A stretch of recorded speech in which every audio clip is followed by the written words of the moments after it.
Okay, so yesterday I went through how to use the UI in-game, but another important thing you're going to want to know about is your econfig here in your Endless Online folder.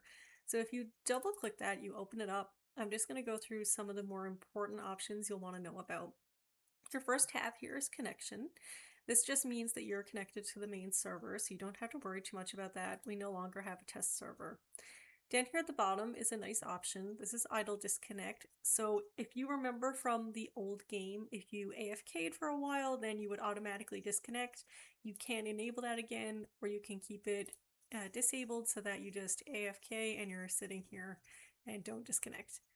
If you click over here to the sound, you can choose whether or not to keep on sound effects, background effects, instrument effects like the guitar or the harp, and background music.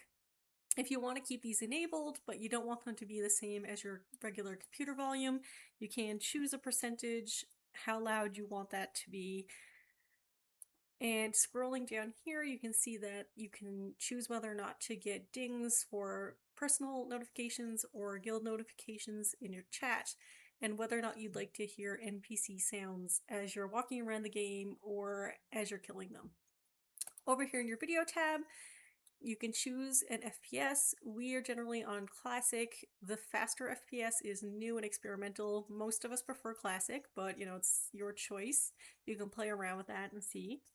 Down below is your screen mode, whether or not you want it to be windowed or full screen. And over here is your lighting quality. You are going to get the best graphic experience with best quality, but I personally prefer low because you don't get the glare of some of the lights in the game. If you come over here to window, you can choose where your window is going to be in relation to your desktop, as well as what your scale is going to be, how big that window is, and whether or not you want it to stay on top of your other windows. Here in input, this is probably important for a lot of gamers. I know you guys like to play with WASD, so you can enable that or disable it. You can also choose your language, what you want to see in the game. There's a few options there.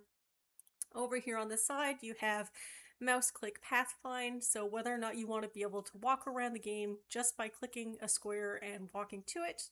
And just below that is mouse click close attack, which is whether or not you want to be able to double tap a NPC with your mouse in order to attack it. You can turn that on or off. And down below is probably a good one for some of us who are clumsy, because I often hit the print screen button, and of course that makes you take a screenshot, which can lag you a little bit. You can turn that on or off, whether or not you want that button to be used. Over here at UI, you'll see up here in the top of your HUD, there are a bunch of bars for your HP, mana, and your experience, your TNL. You can choose whether or not they drop down when one changes. If you want it to always be visible so you can see those numbers, or if you'd prefer to just click on it to get those numbers. And over here, you can choose whether or not you want your XP bar to have TNL or another option, and your status widget down here in the corner, whether or not you want that to be the clock right away or if you want it to be another option. Here in your game tab, you can choose ghostable NPCs. So that's whether or not you want to be able to walk through NPCs. And craft warnings, I recommend keeping enabled, because sometimes you're going to go to craft an item and you are going to have a bound ingredient. These warnings just say, hey, you have a bound ingredient in your inventory. Just to let you know, this item you are crafting is going to be bound because we will be using that. So it's kind of nice to have that extra pop-up to remind you. When it comes to the mini-map, that's just where you want it to be in the location on your screen. Over here in chat, you can choose whether or not to show chat balloons above the characters as they speak, and whether or not you want the character's name to be included in that chat balloon. And you'll also choose colors for NPCs, group, or defaults. And over here, whether or not you want people to be able to party you or trade you, you can turn that on or off permanently. And showing all drops, if you have this enabled in your system, it's going to show any drop that's in your area, even if it's not yours.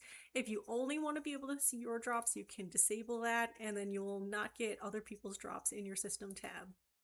Down below, you can hear whispers or disable them. Or a nice newer option is that you can make it so that only friends can PM you. Down below that is your language filter, so whether or not you don't want any cursing at all, or you're okay with some cursing, or you just want to see all of it, you can make a choice. And whether or not you want to log your chats. Over here at themes, there are a bunch of themes, and I recommend checking them all out because they're all different and all really cool. You can see I chose Deep Purple. It just changes the color of your user interface and just looks really unique. It's kind of customizable. Over here at Advanced, there is not much that I would recommend for the casual player to fool around with here, but of course, if you are into that, you can take a look at what each of these do. Whatever you choose to change in any of these tabs, in order for them to become permanent, you're going to have to click Save Configuration, and then your entire client is going to restart and you're going to have to log back in. But once that is done, it is absolutely permanent until at least the next update, and you won't have to worry about it again. So it's a really good option, and I really recommend taking a look at your e-configuration, finding out how you like your game to be set up and how you like to play, and keeping it, the way you like it customized.